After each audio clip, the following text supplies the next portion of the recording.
Welcome to this edition where we meet the Vice President Education and Welfare candidates. One of them can win, the rest will sadly lose. In this role they'll have to be responsible for all areas of representing students when it comes to education, academic affairs and the well-being and welfare of all students. We're outside the library and I'm going to go across Library Square now, often the hotbed of campaigning, to Francis Bancroft, the building where we're going to interview the 5 people all wanting that job. Only one can win. We're going to ask them all exactly the same questions, but the question is, will they give us all the same answers? It's survive or die as we meet the candidates.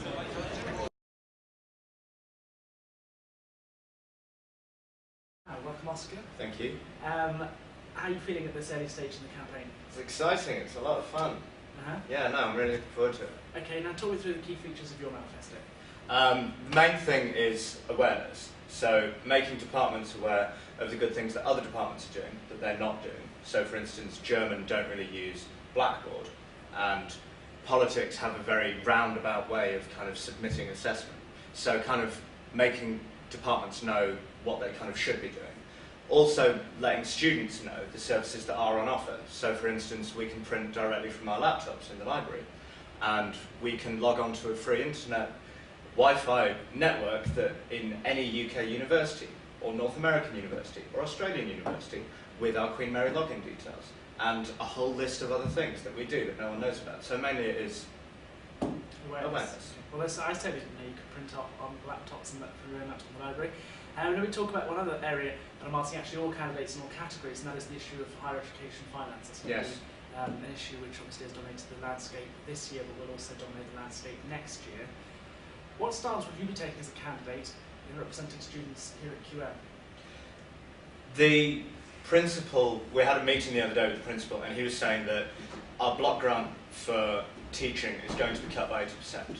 In order to keep services the same, he's going to have to raise tuition fees to at least $7,200 a year. Every other university is going to raise it to $9,000, ours is going to go up to $9,000. The question of the actual figure is not the real issue. The main thing is the support that's available. The bursaries, the scholarships, what we can actually do to kind of ease the pain of the inevitably high fees for the majority of students who can't afford to pay £9 grand a year. Okay, now another area of your responsibilities, staying on the education side, will be the management of the course rep system. Yeah. What do you think about the course rep system in its current form, and do you have any plans to develop and improve it? I like it. I'm a course rep myself. I'm Humanities and Social Science chair, so I kind of coordinate the course reps there. The system is a very necessary thing. We need to have feedback. The thing I would possibly change is getting course reps more involved in, like I was saying, the awareness thing for best practice across departments. Obviously, we'll need the course reps to play a kind of key role in talking to the students and finding out what they like and what they don't like. So I would say possibly to keep essentially the current system, but just to use it far more than it currently does, because at present people kind of become course reps and then every sort of 2 or 3 months they have to do something. Sure. Okay, now it's a two-pronged role, education and welfare. Yeah. Turning to the welfare side, what welfare campaigns would you envisage yourself running, and why would they be important to you? A big thing for me is getting international and postgraduate students more involved in the student union. Student unions are an almost uniquely British thing, and most people don't know what they are when they come, and then they still don't know what they are when they leave. We have a lot of postgrads here, sorry, a lot of international students here, postgrad and undergrad, and that's only going to increase. So a big thing is telling them what we're up to and getting them more involved with running the student union themselves, because they are part of this university too. Sure, well I mean, this is an institution which is very diverse, probably one of the most diverse in the whole of London. So do you think that diversity and inclusion is a very serious issue to address, and if so, what would you seek to do to try and achieve those things? I think diversity is one of actually the main strengths of this university. A lot of other universities are not as lucky as we are to have the kind of variety of views and opinions on campus. So I think this is something very important that we need to concentrate on.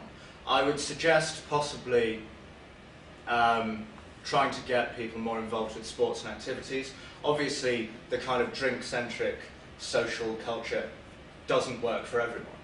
So sports and societies are a really great way for people to kind of meet each other in other ways and interact like that. So I think that would be a really good thing for the Queen Mary community.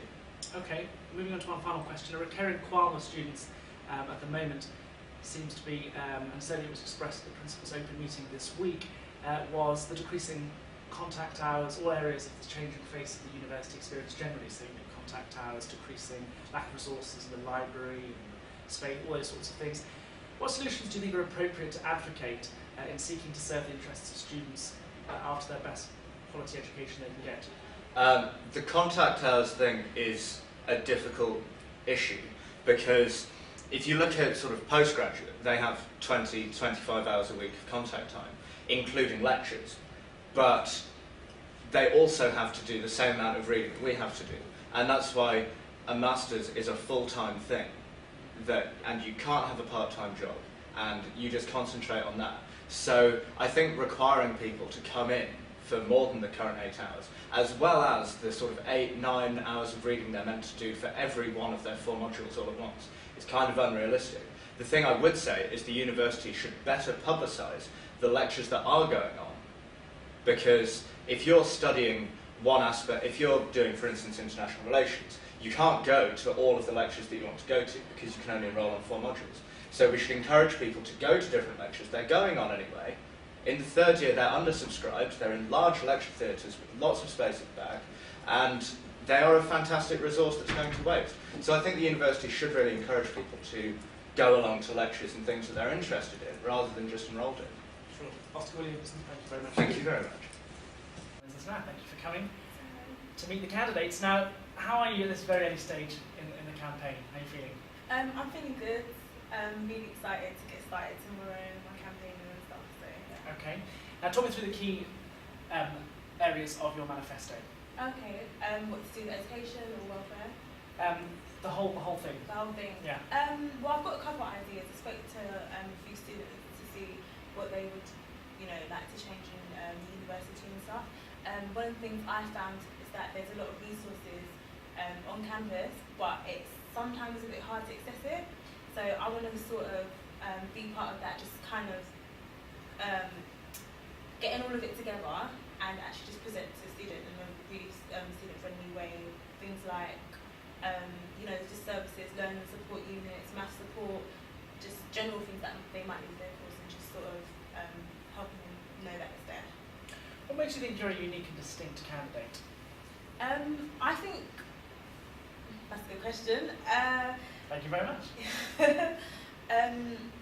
Because I truly believe in high quality education and welfare. I believe that when you come to university, you don't always want to come just to get a degree or qualification, but you actually want to enjoy and take part in the student life.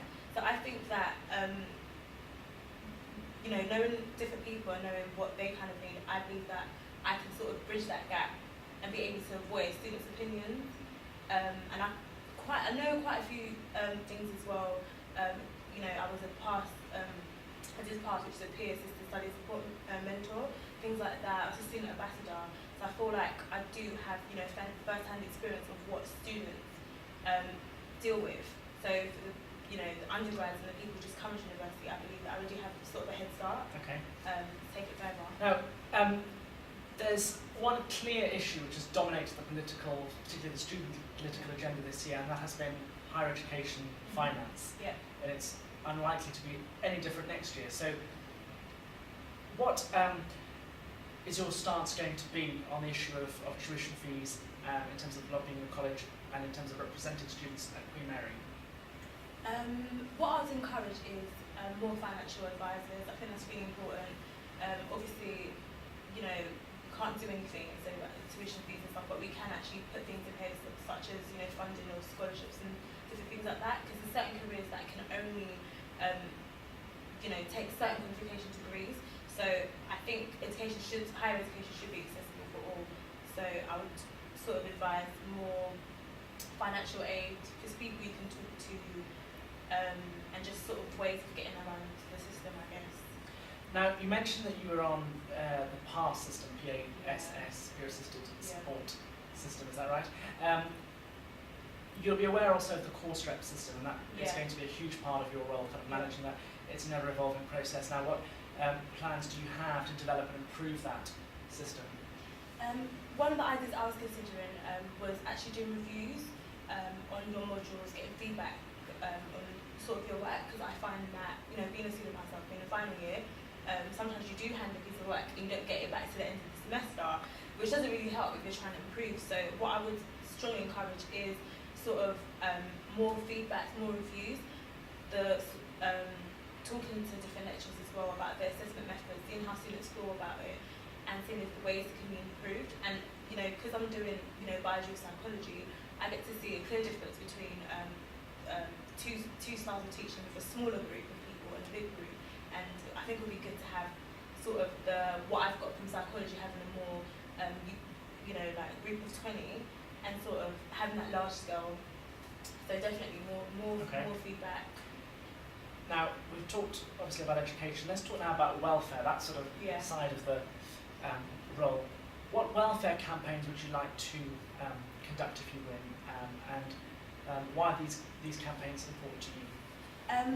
One of the ideas I had was actually cohesion between different campuses. I feel like, you know, here, you know, we have the Myland campus, we have the one in Whitechapel, so more cohesion is really important. I feel that. And Charterhouse as well. Yeah, okay, yeah, sorry. Can't forget Charterhouse, yeah. Yeah, definitely. So I feel like there should be a lot more connection, maybe have like minute buses, try to just get those ideas across to provide ways you can do that. And sometimes you can only get, you know, books from one library to another, so just definitely more cohesion, more student activities which sort of go through different campuses, so there's a certain sense of unity. That's one of my ideas. Also, ATM facilities, which people have quite a bit of trouble with here. So what facilities? The ATM, sort of the cash dispensing and stuff, and always seems to run out of money. So I think that's very important, so that students will be able to have better facilities that run all the time, and it doesn't, you know, you don't have to end up complaining, or if you want to, you know, go to student night and stuff and just having to worry about where can I get cash from. I think that's important. Or it also has something about, you know, lighting, street lighting, having it in more. It's a couple areas. It's a bit dark. You know, improving security, street lighting there.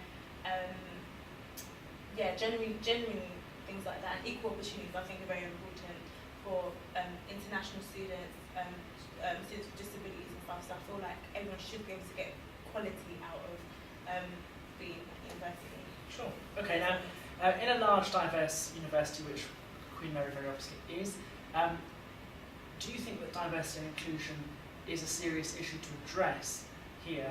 And if so, what would you do to try and reach those aims? So can you elaborate? Yeah, I mean, so we've got a huge, you know, wide participation of students from all kinds of different social and economic backgrounds here at QM.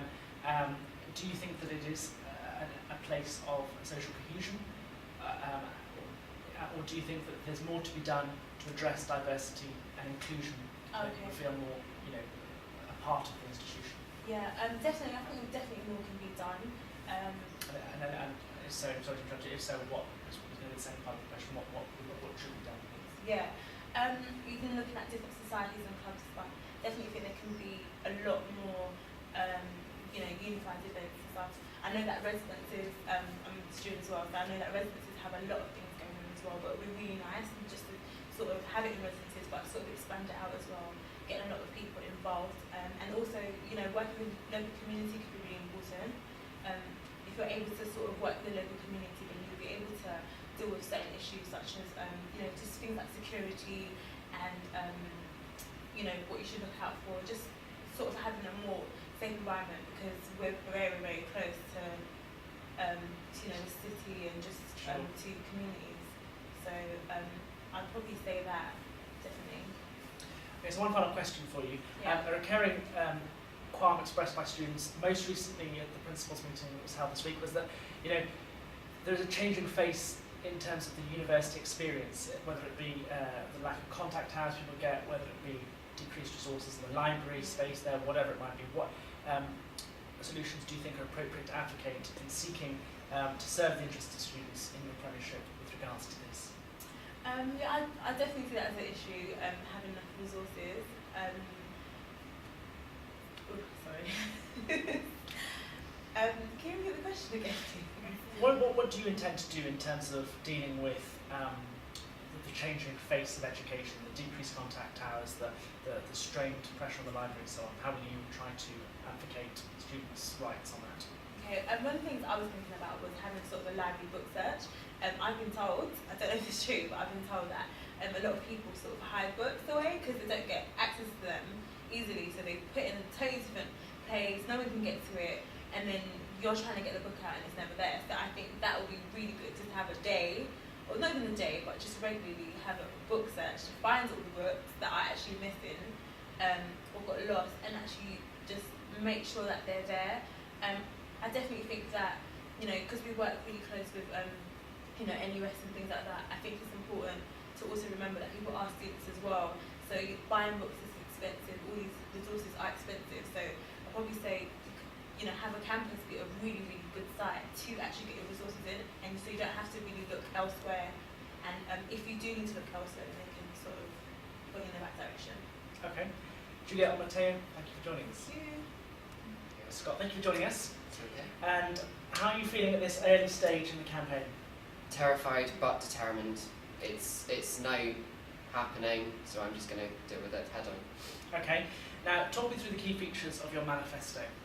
Within my manifesto, I think the academic side of it is of big importance to me. I want to really investigate how, if elected, I would work alongside the college to make sure that academic feedback, for example, is actually effective. There are too many cases of students, especially going into final year, that never get essays back, they never get enough contact time. I want to see what we can actually do with these departments and the college in general to make sure that these are happening. There's also, I've got a big emphasis upon trying to not reinvent, but work with the existing freshers crew and have the first sort of week being campus survival. So really working on issues during the day. There's been a lot of students in the past who have said there's always something to do at night, there's nothing to do during the day. You see so many parents that are so petrified to let their kids go, it's the final, so they've gone to university. So I want to do things like events in the evening in Drapers that are to do with drinking, that are to do with the dangers of it, especially. Not that it's a massive, massive problem, but I just want students, obviously a lot of these students have been away from home for the first time, Okay. might not have been exposed to such, like going out as much, Sure. and then doing campaigns the morning after the night before that we've tried to do in the past. Another big thing for me is finance, especially the current climate with tuition fees going up almost treble, cuts being made to departments. I want to see how students can actually finance. A lot of these, again, a lot of students live with parents, that's a generalisation, but those that do might not know that the whole concept of money, and a lot of students will have issues where they don't budget, so I want to really bring that up. Now, I'm glad you mentioned that because I wanted to talk about higher education finance because it's clearly dominated the academic agenda this year and Yeah. it will no doubt next year. So, what stance are you going to take as a candidate with regards to representing students here at Queen Mary?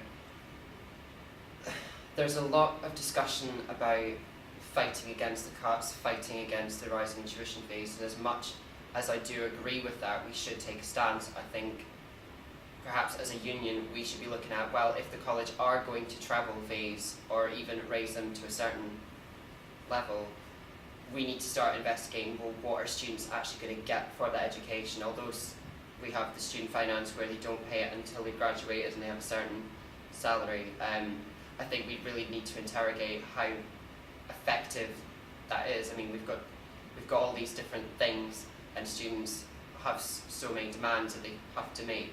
But are students actually getting a good quality of education? Yes, Queen Mary has got a high reputation, a very good reputation as an institute, that we can't just let that slide. We need to properly work with the college and speak to the chancellors and deans and those that really matter. So just to clarify what you mean, are you suggesting that what you're saying is the thing you would lobby most on is the quality of the education that Queen Mary students would receive in the context of whatever package comes out? Yes, I still personally think that the rising in tuition fees is an awful thing, but if there aren't going to be any changes, then we need to work with those changes.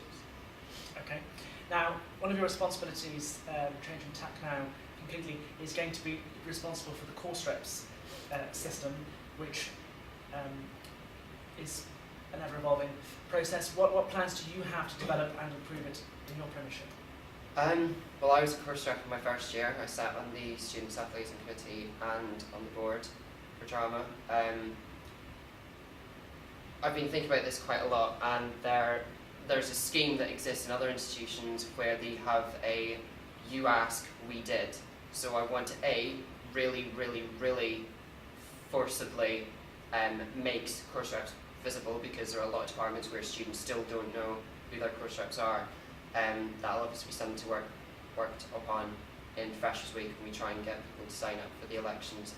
But my big thing is that you ask, we did, is getting course reps to actually engage with students and feedback and display what the actual answers, instead of it just being completely brushed over.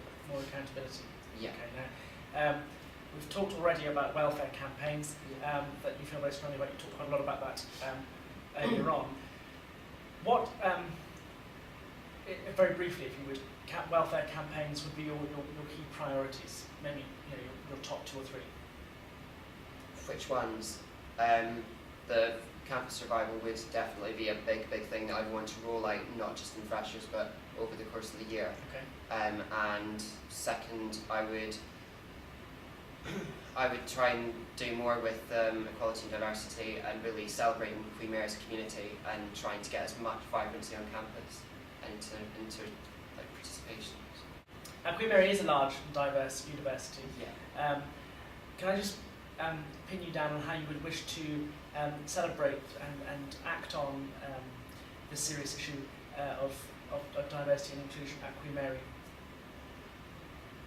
I think there's a lot of people who may think that that's a very contentious issue, because there are a lot of problems that you open up by, especially with faith societies, that yes, we're all going to have different views. But I think if we do something that is interfaith, where we're discussing issues and saying everyone's entitled to their own opinion, but it's to celebrate, well, for example, someone may be Muslim, someone may be Hindu, Christian, it really should, we've all got different faiths and beliefs, and I think that we should really celebrate that and really just open up discussion. So. Okay, final question then. A recurring qualm expressed by students as recently as this week when the principal held his open meeting for all students was the changing face of the university experience, if you will. Now, this could be in, for example, decreasing contact hours, it could be in stretched library resources, lack of books, space, whatever. What solutions do you think are appropriate to advocate for to serve the interests of students at Queen Mary in your premiership on this issue? The student experience in general. Well, I mean particularly the academic side. So well, I personally think that the library refurb was in a slight way a waste of time and money and resources. I think we were going for a very streamlined look, whereas it wasn't actually looking at the quality. I sat on council when they were discussing this with us, and I really do think that there seems to be a lot more wasted space. I think that we really need to work with that and improve. Okay. Scott Austin-Shaw, thank you for your time. It's been a pleasure. Ahmed Ali, welcome to the programme. Thank you. How are you feeling at this early stage in the campaign? To be honest, a little nervous. I'm just watching everybody, what they're doing, and trying to figure out getting the flyers printed, getting the campaign to go around, talking to a lot of people, and society especially. Okay, now what do you think are the main features of your manifesto? Talk me through them. Firstly, it's the cuts in education. I know the bill's been passed, but we shouldn't stand for that. No way we should stand for that. And I can't guarantee that I'm going to make the cuts go down. Like, it's going to be the same all over again. But I can guarantee one thing, I'm going to protest as hard as anybody else. And I was the NES delegate last year. I went to national protests, I've organised them, I've chaired them, and I've been involved in every single protest I have been throughout the cuts scheme.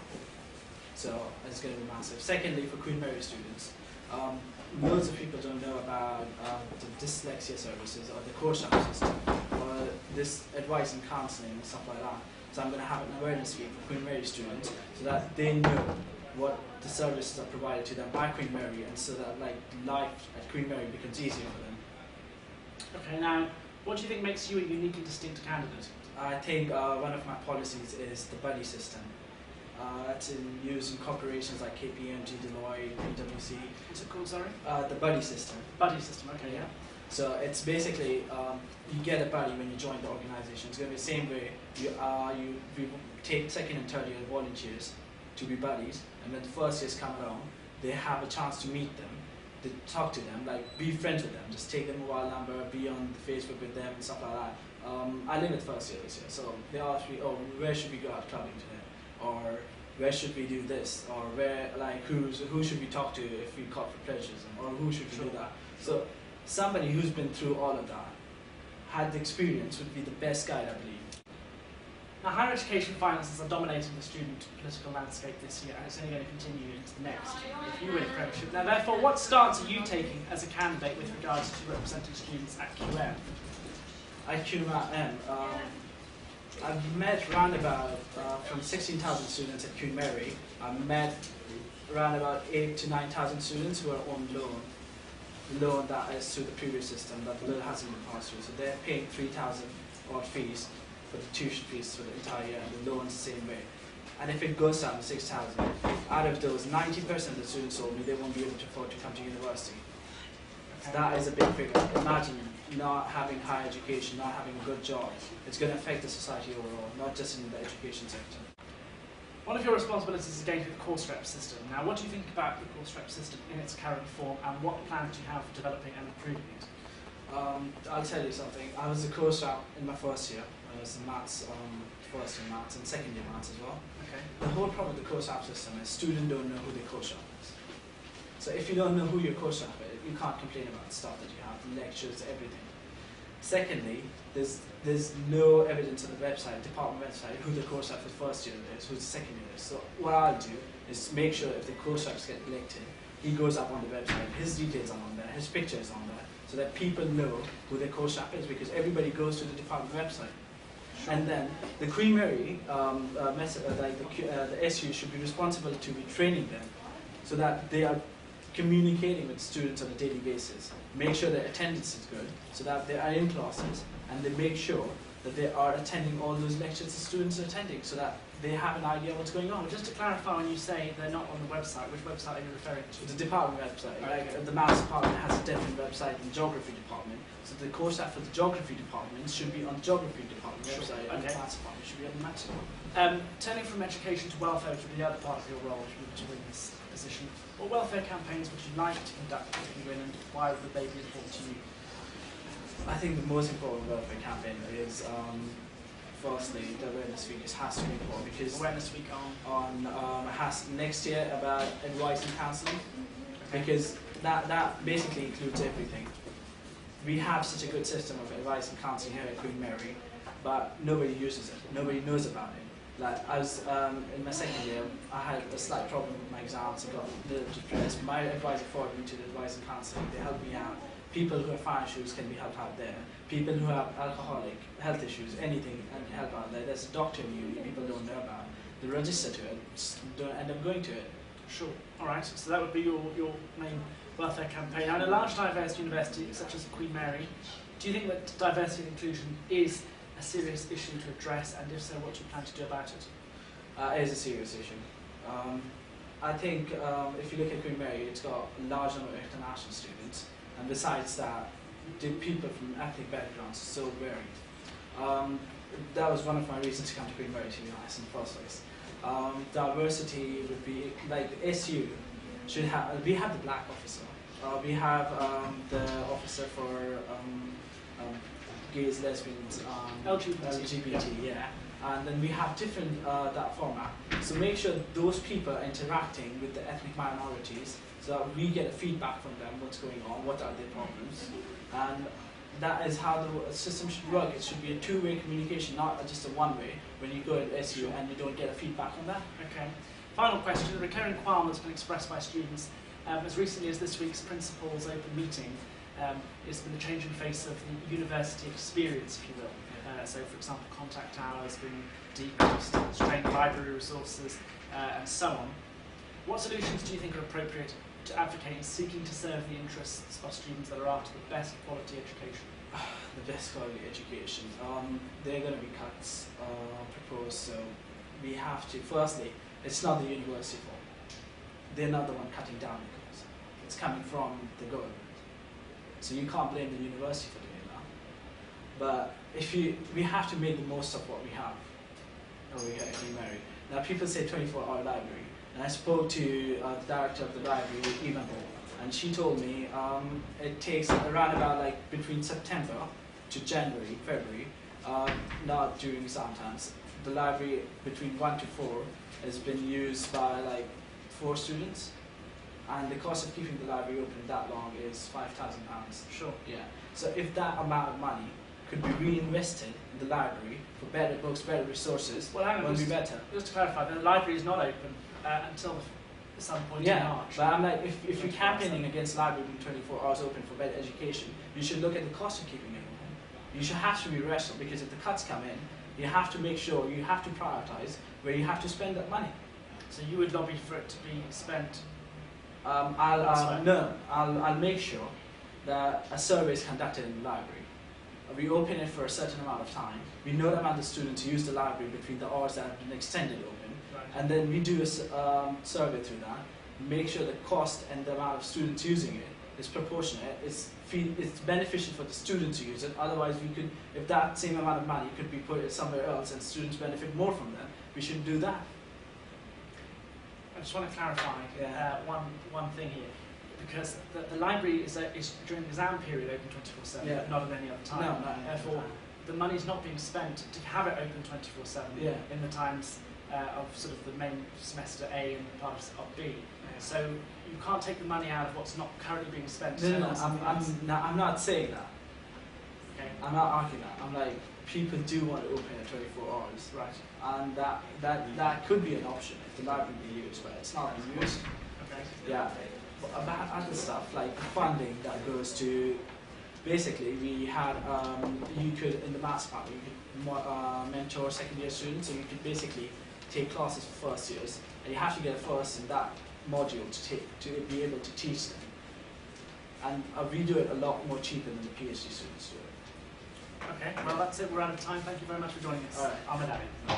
So welcome to Mina. How are you? I'm good, yeah, excited now. How are you feeling at this stage in the campaign? Nervous and excited about the campaign and hopefully winning the election. Okay, now talk me through the key features of your manifesto. Well, one of our main principles is to fight actively against cuts, which we believe the student union hasn't really been doing. One of our other campaigns is to really fight for the welfare of students, because we feel that there's been inaction over things like drink spiking and homophobic or racist attacks. Our other big point is really trying to reflect and celebrate the diversity, both culturally and religiously, that is on this campus. Okay, now turning to a key issue that's been dominant this year and will be next, which is the higher education finance. Yeah. It's dominating the landscape of student politics. It's no doubt going to, if you were to win. Therefore, what stance are you going to take as a candidate with regards to representing students at QM on higher education and fees? As a candidate, I'm definitely opposing the cuts. Also, as a member of the slate to Viva Queen Mary, and the reason why is because we believe these cuts are really going to affect students from disadvantaged backgrounds, but also students in general. For example, the arts and humanities are facing 100% cuts from the government. This could lead to people doing, for example, a degree in history having to pay more than a person doing a degree in business. We're going to see cuts in resources, perhaps less books, less contact hours at teachers, job losses, lecturers, academics, members of staff. And that's why we think in terms of the welfare of students and for the education of students, that we think it will negatively impact them so much that we must take an opposing stance to them. Now, one of the areas that obviously monitors this closely is the course rep system, Yeah. which you would be responsible for if you were to win this position. What do you think about the current course rep system as it is, and what plans do you have to develop and improve it? I think course reps are definitely imperative. However, there seems to be a missing link almost between the course reps and the students. I don't even know who my course rep is, which is quite embarrassing to say. But when I went on the QMSC website, I couldn't even find out who he or she was. So I think what needs to happen there, first of all, is better media links. So the website needs to be better linked with the QM, with our reps, so we know who they are. But also, we need to facilitate better communication with the students and the course rep. So if a student has a problem, they can actually go to their course reps, or if they went to the student union, I could put them to their course reps. And then we can have a good forum for change and discussion so that people can get the best out of their degrees. Now just getting back to what you were talking about in terms of campaigns, such as drink spiking, homophobia you mentioned, Yes. and so on. Are these welfare campaigns you would like to conduct if you win? What campaigns are important to you? Definitely. Liberation campaigns, which drink spiking and homophobia obviously fall into. So liberation, women's, LGBT, that's lesbian, gay, bisexual and trans, black students, students from African, Arab, Asian and Caribbean backgrounds, and disabled students. These are really important campaigns, and I'm really glad that the NUS introduced these campaigns, and I'm also really glad that 2 years ago at Student Council we introduced them. I think it really is the responsibility of the welfare, VP Welfare, to really implement these campaigns, because these are students who are more likely to face discrimination. Okay, now in a large diverse university such as Queen Mary, I'm going to take from that answer that you think diversity and inclusion is a serious issue. And so, therefore, what would you want to do to address this? What would be your aim to actively seek change on this? So apart from fighting discrimination, which is obviously important, Viva Queen Mary also believes in celebrating the religious and the cultural diversity. We should celebrate Chinese New Year, we should celebrate Eid, Diwali, Christmas, baby Christmas and how they celebrate it in Lebanon, how they celebrate Christmas in certain parts of Africa and the Caribbean. We should be celebrating Guru Nanak's birthday, we should be celebrating all these cultural events. I think it's a duty that we have onto the students who belong to these cultures and faiths. But also, other students would really enjoy socialising with other people. For example, there's a really large international student presence here. Lots of people don't have friends who are from this international community. And I really think that it would really increase our experience and better our experience if we did. Okay, now I want to ask you one final question, and that is that a recurring qualm really expressed by students as recently as yesterday when the principal held an open meeting in the VPED, because I must ask the question again. Okay.